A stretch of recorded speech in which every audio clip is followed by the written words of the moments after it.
بسم الله الرحمن الرحيم ربنا وابعث فيهم رسولا منهم يتلو عليهم آياته ويزكيهم ويعلمهم الكتاب والحكمة وقال تعالى قد جاءكم من الله نور وكتاب مبين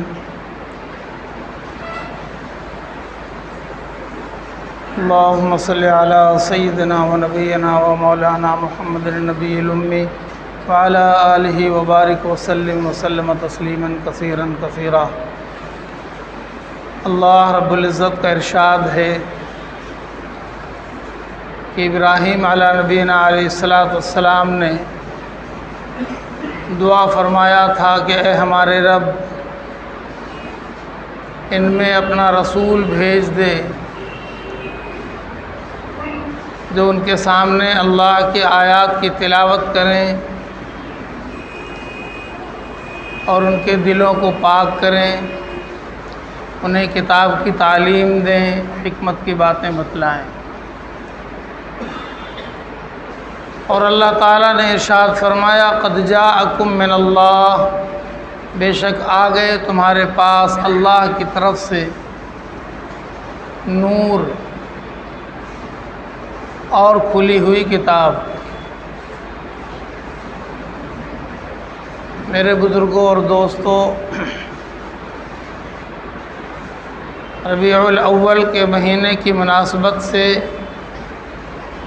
سیرت النبی صلی اللہ علیہ وسلم کے سلسلے کی کچھ باتیں آپ گزشتہ جمعہ بھی سماعت فرما چکے ہیں۔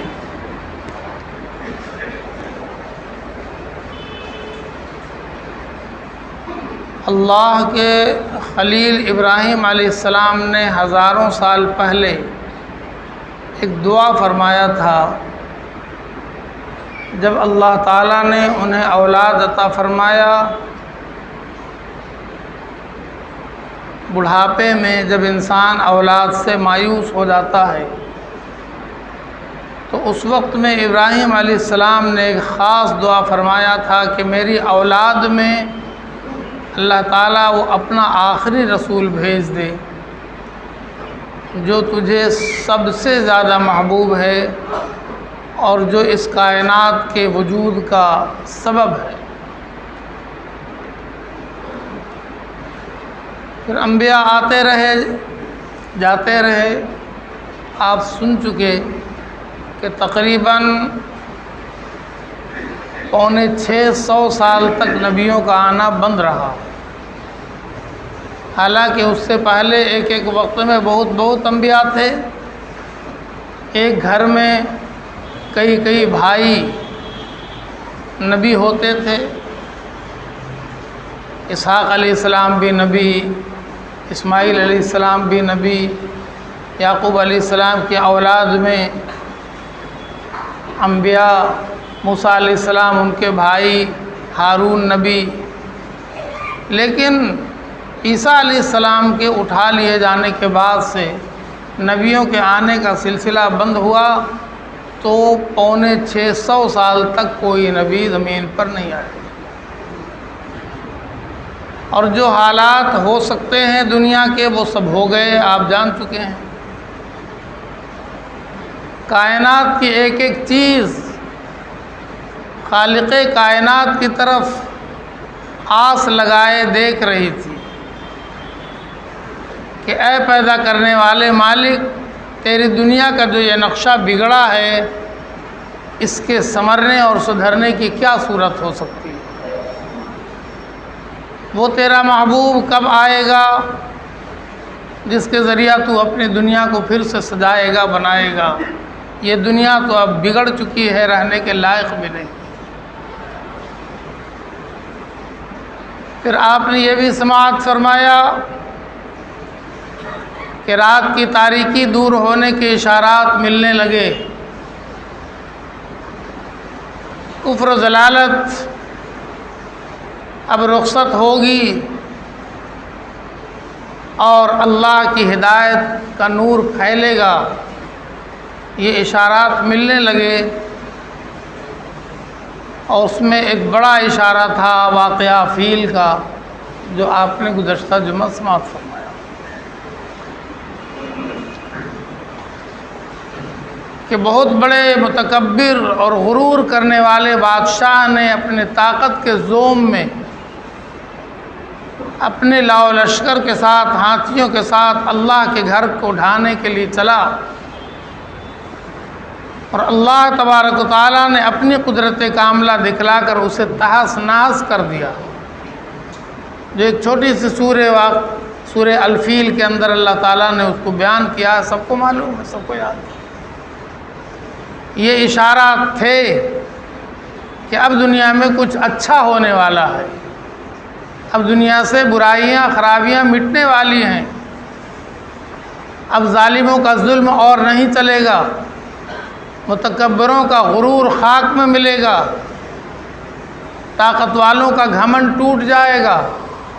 اشارات ملنے لگے۔ اسی ہاتھی کے واقعہ کے چند مہینے کے بعد عبد المطلب کے خاندان میں عبداللہ کے گھر میں حضرت آمنہ کو ولادت ہوئی۔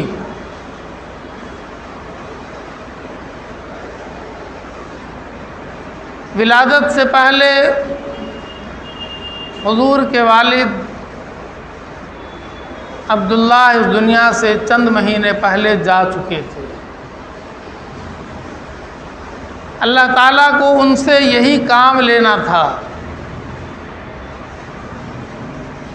کہ میری تمام مخلوقات میں جو مجھے سب سے زیادہ پیارا ہے، سب سے زیادہ محبوب ہے، ہمیں اسے دنیا میں لانا ہے،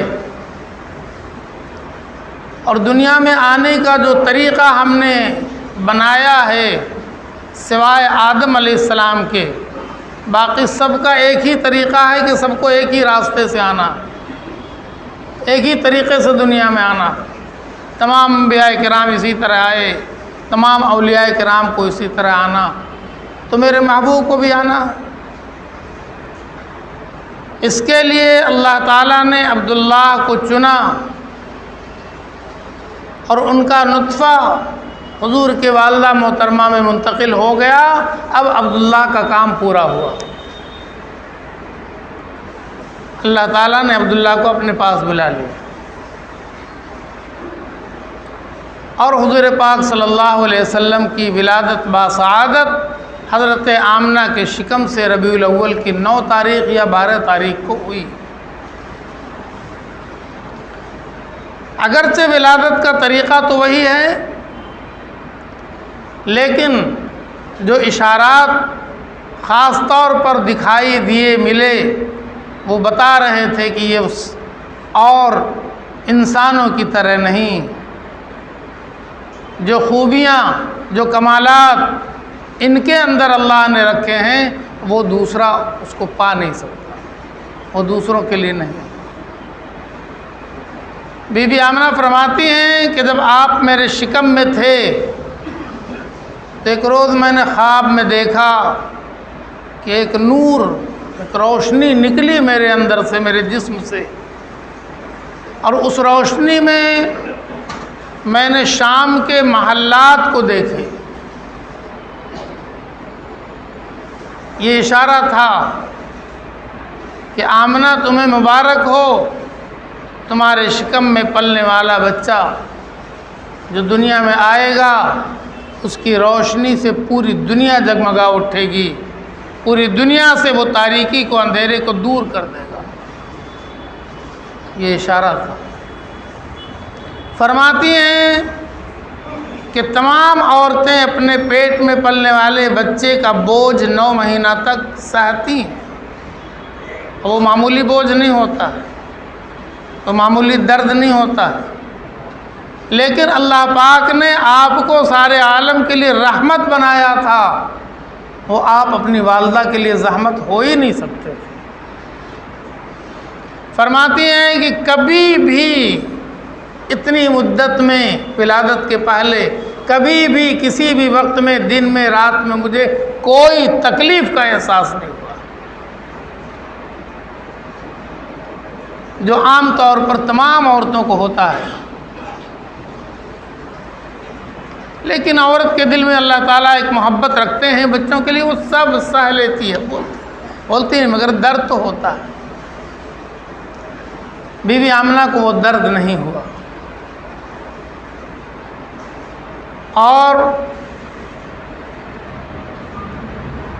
جب آپ کی ولادت باسعادت ہوئی تو سیرت کی کتابوں میں یہ باتیں موجود ہیں۔ آپ کے پاس ایک خاتون تھیں قبیلہ قریش کی، جو ہوتی ہیں عام طور پر ضرورت پڑتی ہے، وہ فرماتی ہیں کہ ہم نے کتنی ولادت کو دیکھا، اور یہ ہوتا ہی ہے کہ جب بچہ آتا ہے تو 9 مہینے چونکہ وہ گندگیوں کے نکلنے کا سلسلہ بند ہو جاتا ہے، وہ سب پیٹ میں جمع ہوتا ہے، اور بچہ جب اس میں آتا ہے تو گندگیوں میں لپٹا ہوا آتا ہے۔ لیکن حضور پاک صلی اللہ علیہ وسلم جب تشریف لائے تو ذرا بھی گندگی نہیں تھی، آپ گویا دھلے دھلائے پاک صاف نہائے ہوئے اندر سے تشریف لائے۔ انہوں نے بیان کیا عام طور پر یہی ہوتا ہے کہ ناف کاٹا جاتا ہے، باہر آنے کے بعد حضور پاک صلی اللہ علیہ وسلم تشریف لائے، آپ کی ناف کٹی ہوئی تھی پہلے سے۔ آپ جانتے ہیں کہ 9 مہینہ بچے کو جس غذا کی ضرورت پڑتی ہے، وہ غذا اس کے پیٹ میں اسی ناپاک خون کے ذریعہ، اسی پائپ کے راستے سے اس کے پیٹ میں پہنچتا ہے، جو اس کے ناف سے جڑی ہوئی آنت ہوتی ہے، پہنچتا رہتا ہے۔ لیکن حضور پاک صلی اللہ علیہ وسلم کو اللہ تعالیٰ نے اس سے بھی پاک رکھا، اپنی روحانی قدرتی غذا عطا فرمایا۔ دیکھیے یہ سب کوئی ذرا سا بھی تعجب کی بات نہیں ہے، یہ اللہ خوب دکھلاتے ہیں دنیا کے اندر بھی۔ ابھی چند دنوں کا واقعہ وہ لبنان کا بہت مشہور ہوا، آپ لوگوں نے بھی دیکھا اور سنا ہوگا۔ ایک عورت کے مرے ہوئے 4 مہینے ہو گئے، مسلمان ہی گھرانے کا واقعہ، لوگوں نے اس کو دفن کر دیا۔ 4 مہینے کے بعد ادھر سے آنے جانے والوں کے کان میں کسی بچے کے رونے کی آواز ٹکرا رہی ہے، وہ آواز قبر سے نکل رہی ہے۔ لوگ تعجب کرتے ہیں کہ یہاں قبرستان میں کون سا بچہ رو رہا، کہاں پر رو رہا؟ دھیان دیا، غور کیا تو پتہ چلا کہ اس قبر سے آواز آ رہی ہے۔ یہ چرچا بستی میں، شہر میں ہوا، لوگوں کے درمیان ہوا کہ وہ قبرستان میں فلانے کی قبر۔ لوگوں نے کہا 4 مہینہ پہلے ایک عورت کا انتقال ہوا ہے، آواز تو آ رہی ہے اس کے قبر کے اندر سے بچے کے رونے کی۔ تو یہ بات بہت پھیلی، لوگ اکٹھا ہوئے، گورنمنٹ سے اجازت لیا اور خاندان والوں سے مشورہ ہوا، اور لگاتار بچے کے رونے کی آواز آ رہی تھی۔ تو لوگوں نے کہا قبر کھود کر دیکھو۔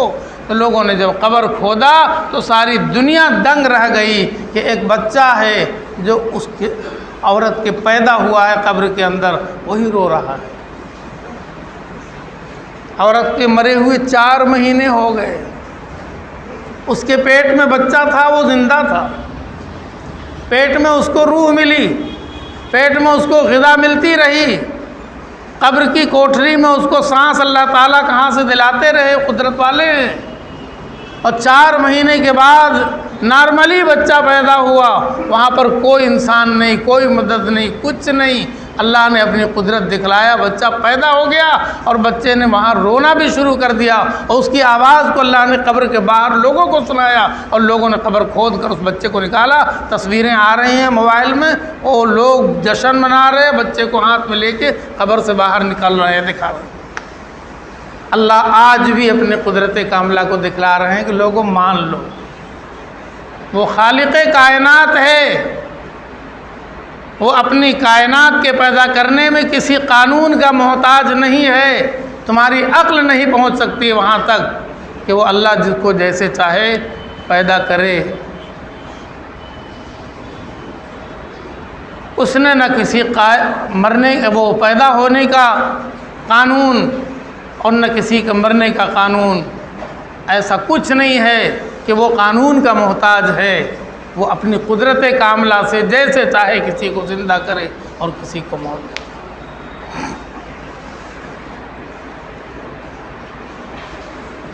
آپ نے یہ نہیں سنا ہوگا کہ کوئی اپنے مرنے کے لیے کروڑ روپے کا ٹکٹ خریدے گا، سنا کبھی کیا؟ اگر کسی کو ذرا شک ہو جائے کہ یہ ٹرین آگے چل کر حادثے کا شکار ہو سکتی ہے تو اپنا ٹکٹ پھاڑ کے پھینک دے گا، بولے گاڑی میں نہیں بیٹھنا، خالی شک ہو جائے۔ ہزاروں روپے کا ٹکٹ جہاز کا پھاڑ کے پھینک دے گا، ٹرین کا پھاڑ کا، اس میں نہیں جانا، ریومر ہے، افواہ ہے کہ ہوگا وہ ہوگا۔ اب کوئی آدمی کروڑہا روپے کا ٹکٹ خریدے اپنے مرنے کے لیے، سنا کبھی؟ ہاں ہوا تو ہے۔ وہ سمندر کے اندر کوئی ڈوبا ہوا پنڈبی بیٹھا ہے، اب اس کی زیارت کے لیے لوگ جا رہے ہیں جیسے لوگ قبروں کی زیارت کے لیے جاتے ہیں، جیسے لوگ کوئی مدینہ منورہ زیارت کے لیے عمرہ میں جاتے ہیں، مکہ مکرمہ کی زیارت۔ اب وہ کئی میل، کتنا پتہ نہیں کتنے میل نیچے سمندر کے اندر وہ پنڈبی ڈوبی ہوئی ہے، لوگ اس کو دیکھنے کے لیے جا رہے ہیں، اس کا ٹکٹ بھی کروڑوں میں ہے۔ اب ایک خرمغزہ باپ ٹکٹ لے لیا، وہ لے جانا چاہتا تھا اپنی بیوی کو، بیٹا ضد کرنے لگا کہ مجھے جانا، ماں کو رک جانا پڑا۔ بیٹے نے بھی ٹکٹ خریدا، پیسہ تو اللہ کا دیا ہوا اربوں میں ہے، پیسے کی کوئی کمی نہیں، ٹکٹ لیا اور نیچے جا کے باپ بیٹا دونوں اللہ کو پیارے ہو گئے۔ مسلمان تھے، وہ مسلمان تھے، سنا ہوگا۔ تو کروڑہا روپے کا ٹکٹ خریدا اپنے مرنے کے لیے باپ اور بیٹے نے ساتھ ساتھ۔ یہ بات ادھر سے ادھر ہو گئی، بات چل رہی تھی کائنات کے سب سے زیادہ برگزیدہ نبی سرکار دو عالم رسول اللہ صلی اللہ علیہ وسلم کی ولادت کا۔ اسی کے ساتھ میری گزارش ہے کہ میرے بزرگ اور دوستو، آپ سیرت کی بات بڑے مزے سے سنتے ہیں، توجہ کے ساتھ درود پاک پڑھنا چاہیے۔ حضور پاک صلی اللہ علیہ وسلم نے ارشاد فرمایا کہ اللہ تعالیٰ نے آدم کی پوری اولاد کو سامنے رکھا، آدم علیہ السلام کی پوری اولاد کو سامنے رکھا، اور اس میں سے اللہ تعالیٰ نے عربوں کو چن لیا۔ پھر عربوں کو سامنے رکھا، اس میں سے مناف کو چن لیا، مضر کو چن لیا، اور مضر کو چننے کے بعد اللہ تعالیٰ نے ان میں سے قریش کو چن لیا، اور قریش کو سامنے رکھا، اس میں سے اللہ تعالیٰ نے بنو ہاشم کو چن لیا، اور بنو ہاشم کو سامنے رکھا، اس میں سے مجھے اللہ تعالیٰ نے چن لیا اپنے محبوب کی حیثیت سے۔ اور حضور نے فرمایا انا خیرکم نسباً ابن و نسباً، میں تم میں سب سے زیادہ اچھا ہوں، باپ کے اعتبار سے بھی اور نسب کے اعتبار سے۔ مجھ سے بڑا، مجھ سے اچھا کوئی نہیں ہے اولاد آدم میں۔ اللہ تعالیٰ نے مجھے چن لیا، اور اللہ تعالیٰ نے حکم فرمایا کہ مجھ پر درود بھیجو، اور فرمایا ان اللہ و ملائکتہ یصلون علی النبی، اللہ بھی درود بھیجتے ہیں اپنے نبی پر، فرشتے بھی درود بھیجتے ہیں۔ یا ایھا الذین آمنوا صلوا علیہ وسلموا تسلیما، اے ایمان والو تم بھی ان پر درود بھیجو، تم بھی ان پر سلام بھیجو۔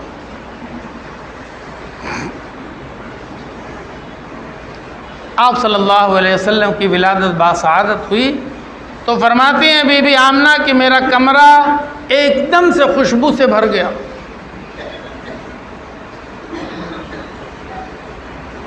ایک دم سے خوشبو آ گئی۔ آپ جب تشریف لائے تو عام طور پر ولادت کے بعد ختنہ ہوتا ہے، آپ تشریف لائے تو پہلے سے اللہ تعالیٰ نے ماں کے پیٹ ہی میں آپ کا ختنہ کر دیا۔ آپ ختنہ شدہ پیدا ہوئے، ناف کٹی ہوئی تھی جب آپ پیدا ہوئے، ذرا سی بھی غلاظت ناپاکی آپ کے جسم پر نہیں لگی تھی، بالکل دھلے دھلائے صاف۔ آپ کو لے کر جو ساتھ میں خاتون تھیں انہوں نے آپ کو لے کر بستر پہ لٹایا تو آپ صلی اللہ علیہ وسلم نے پوری طاقت کے ساتھ کروٹ لیا، اور کروٹ لینے کے بعد باضابطہ سجدہ فرمایا۔ ابھی چند منٹ پہلے آپ تشریف لائے ہیں اور آپ نے باضابطہ سجدہ فرمایا، جیسے ہم لوگ نماز میں سجدہ کرتے ہیں اسی طرح بستر پہ اونھ کر آپ نے سجدہ فرمایا۔ اب یہ سب عورتیں ڈر گئی کہ یہ کیا ہوا، ایسا کبھی انہوں نے دیکھا نہیں تھا کسی بچے کو۔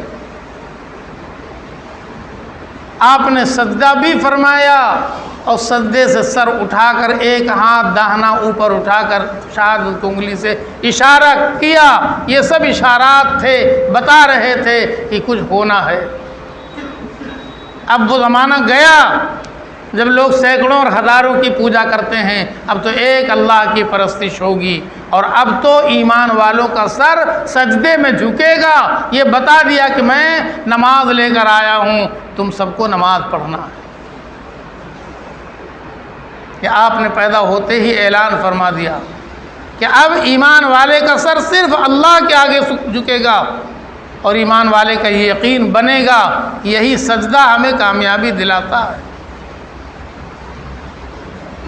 فرماتی ہیں کہ آپ کی ولادت کے بعد کمرے کے اندر ایک کوہرا سا، جیسے جاڑے میں کہاسا ہوتا ہے، کوہرا سا چھا گیا اور کوئی کسی کو دکھائی نہیں پڑ رہا تھا۔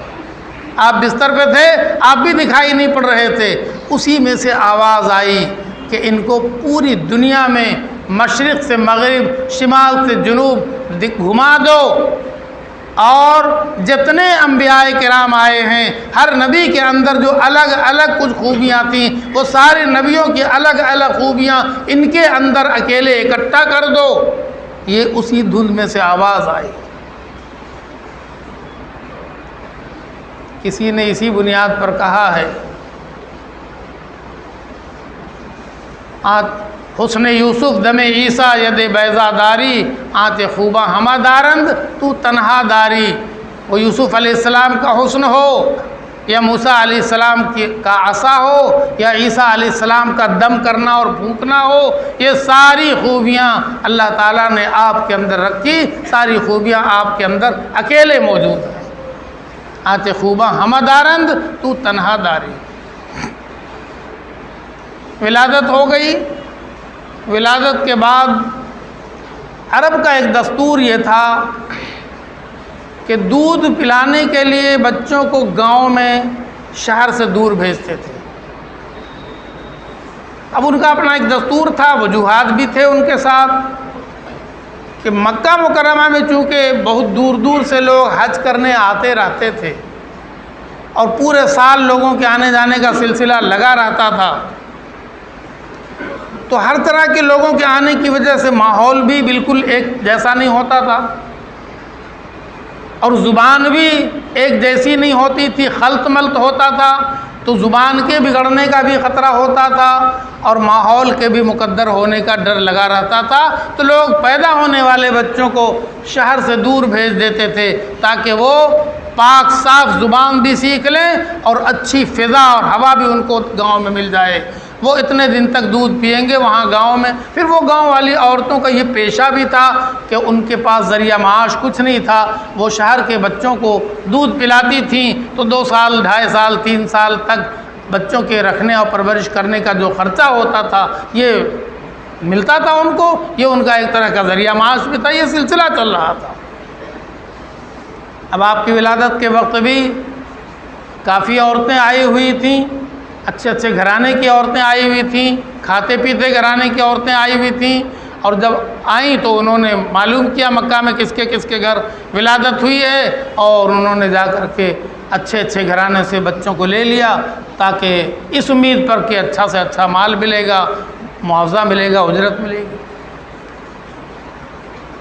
ان عورتوں نے دیکھا کہ یہ بچہ ہے لیکن اس کے والد تو نہیں ہیں، ہم اس کو دودھ پلا دیں 2 سال 3 سال تک تو ہمیں کون انعام اکرام دے گا، ہمیں کیا معاوضہ مل سکتا ہے اس کے گھر سے؟ تو لوگوں نے اگنور کیا، عورتوں نے ادھر سے منہ پھیرا کہ اب حضرت حلیمہ کی قسمت میں یہ سعادت لکھی ہوئی تھی اور اس کو کون چھین سکتا تھا ان کی ذات سے؟ مگر وہ ذرا غریب گھرانے کی تھیں، خود کا کھانا پینا بہت آسان نہیں تھا، ان کی اونٹنی بھی کمزور اور دبلی پتلی تھی، ذرا آنے میں دیر ہو گئی جب تک کہ سارے بچے گود میں جا چکے تھے۔ ایک یتیم بچہ تھا جو یتیم نہیں تھا، در یتیم تھا، یعنی وہ موتی، در یتیم وہ موتی جس کا جوڑ پوری دنیا میں نہیں، وہ بچہ تھا۔ لوگ اس کو یہ سمجھ رہے تھے کہ اس سے کیا ملنا۔ حضرت حلیمہ نے بھی شاید تھوڑی دیر یہ سوچا ہوگا کہ اب ہم اسے لے کے کیا کریں، مگر خالی گود واپس جائیں، خالی ہاتھ واپس جائیں تو لوگ طعنہ دیں گے کہ حلیمہ کو کوئی بچہ نہیں ملا، ان کی قسمت ایسی ویسی، لوگ طعنہ دیتے ہیں۔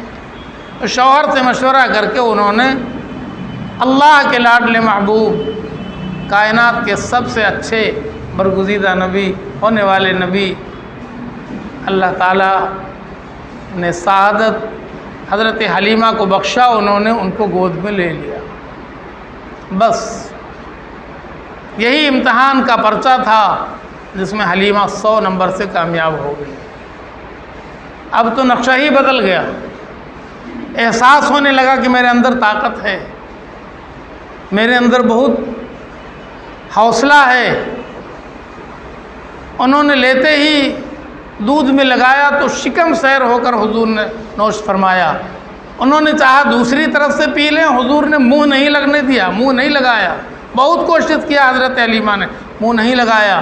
بتا دیا حضور پاک صلی اللہ علیہ وسلم نے کہ میں انصاف کرنے آیا ہوں، میرا بھائی بھی ہے، اس کو بھی دودھ کی ضرورت ہے، میں تو صرف ایک طرف سے اپنا حق لوں گا، دوسری طرف میرے بھائی کا حق ہے، میں اس میں ذرا بھی مداخلت نہیں کر سکتا ہوں۔ یہ بتا دیا دودھ پیتے ہوئے کہ میں انصاف کا پرچم بلند کرنے آیا ہوں، میں دوسرے کا حق نہیں مار سکتا، میں تو دوسرے کا حق دینے کے لیے، دلانے کے لیے آیا ہوں۔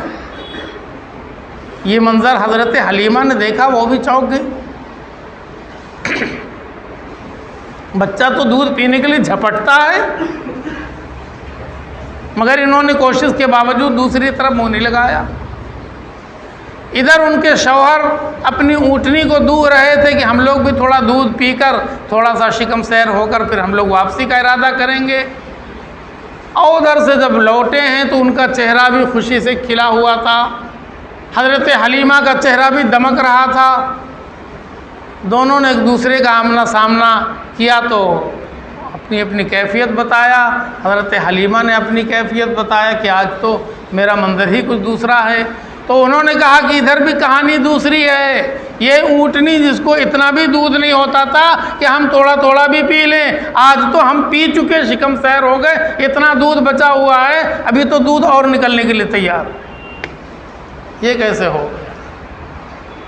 یہ سب اشارات تھے کہ آپ خوش قسمت ہو کہ آپ کو اتنا قیمتی در یتیم نصیب آیا ہے۔ یہاں سے پھر یہ لوگ روانہ ہوئے، قافلہ جا چکا تھا، عورتوں کا قافلہ مکہ سے نکل چکا تھا، دور چلا گیا تھا۔ یہ لوگ اکیلی رہ گئی تھی، بعد میں آئی تھی، پیچھے آئی تھی، تو انہوں نے پھر بعد میں اپنا سفر شروع کیا۔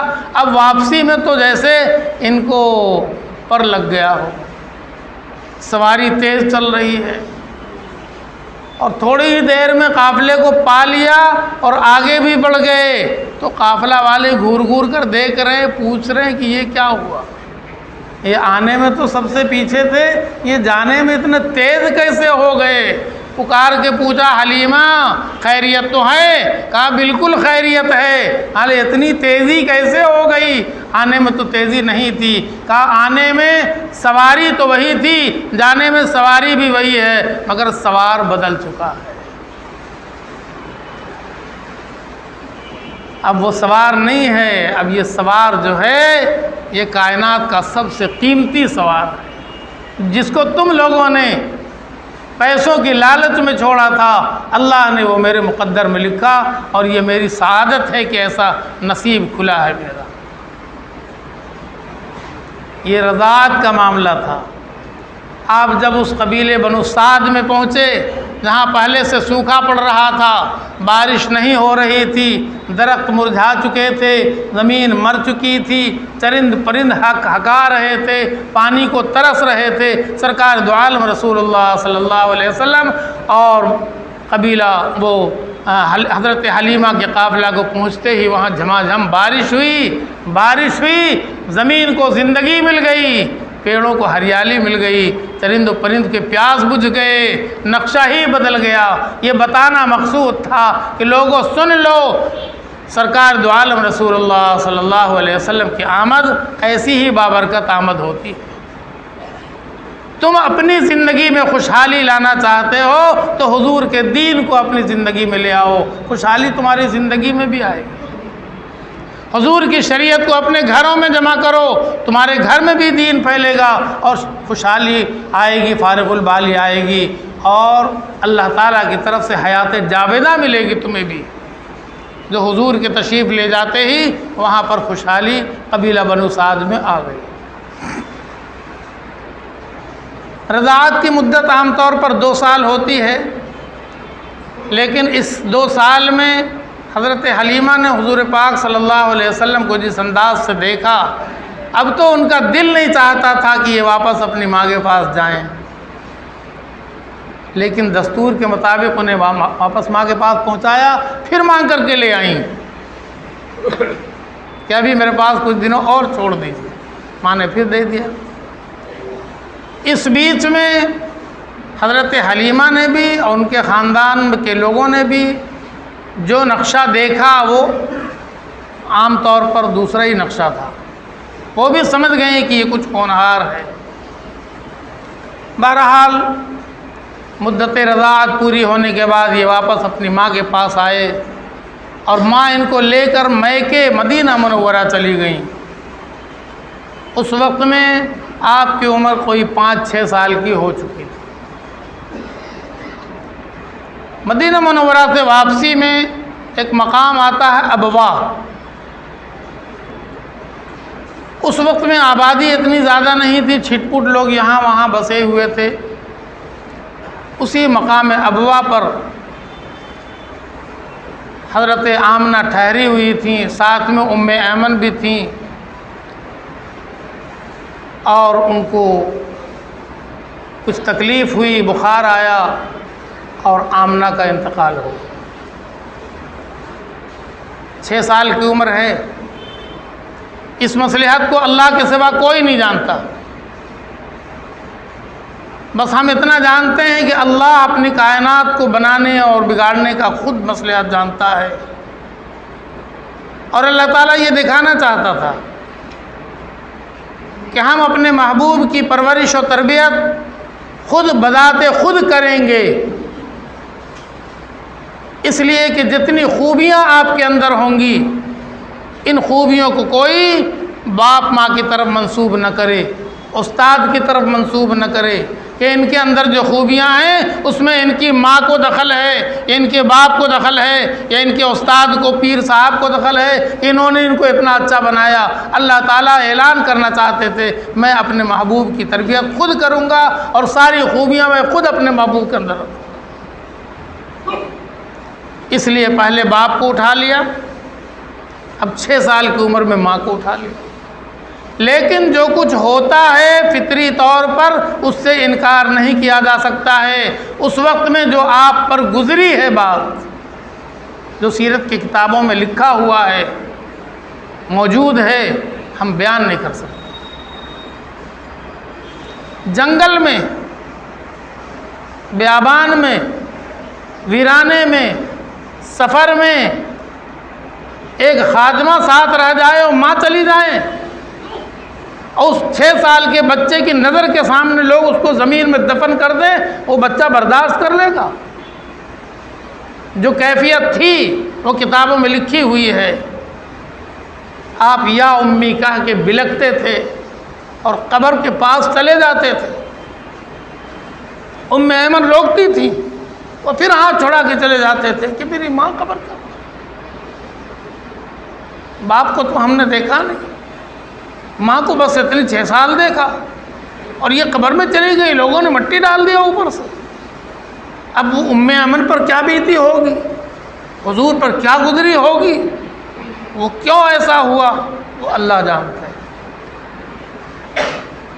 اللہ آپ کی تربیت فرما رہے تھے کہ میرے محبوب آپ کو ہم نے پوری کائنات کے لیے رحمت للعالمین بنایا ہے۔ میری کائنات میں میرے بندوں پر، میری مخلوق پر کیا کیا گزرے گی، آپ کو اس کے سہ لینے کی صلاحیت آپ کے اندر میں ڈالنا چاہتا ہوں۔ میری مخلوق پر کیا کیا بیتے گی، آپ جب اس کو سہیں گے تو آپ کو اندازہ ہوگا اور آپ سب کے لیے رحمت ثابت ہوگی۔ اللہ نے مشق کرا دیا۔ پھر اس کے بعد وہاں سے مکہ مکرمہ ام ایمن لے کر کے آ گئیں تو دادا نے اپنے بڑے پیار سے اپنے ساتھ رکھا، اپنے بستر پہ بٹھاتے تھے۔ دادا سردار تھے مکہ مکرمہ کے، اور سردار کی ایک گدی لگتی تھی خانہ کعبہ کے پاس، اور سارے قریش والے آتے تھے، بیٹھتے تھے۔ عبد المطلب اپنے ساتھ بٹھاتے تھے ان کو اوپر میں، اور کہتے تھے کہ میرا یہ پوتا آگے چل کر سردار ہوگا قوم کا۔ مگر صرف 2 سال تک دادا کی سرپرستی رہی۔ 8 سال کی عمر آئی، دادا بھی اللہ کو پیارے ہوئے۔ اب چچا آگے بڑھے ابو طالب، اور ابو طالب نے اپنے ساتھ رکھا اور محبت کا حق ادا کر دیا، تربیت و پرورش کا حق ادا کر دیا۔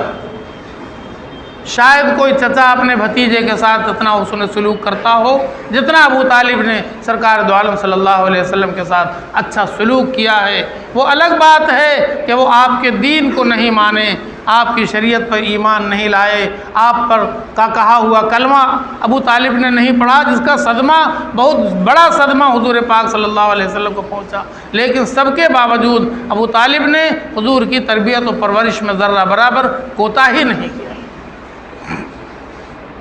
راتوں کو اٹھ کر دیکھتے تھے بستر پہ کہ میرا بھتیجا محمد صلی اللہ علیہ وسلم بستر پہ ہے کہ نہیں دیکھتے تھے تو تڑپ جاتے تھے، پکارتے تھے یا محمد، تو حضور پاک صلی اللہ علیہ وسلم آواز دیتے تھے کہ چچا میں یہاں پر ہوں۔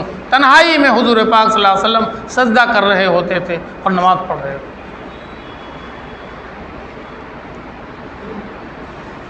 بہرحال یہ سلسلہ تو چلے گا،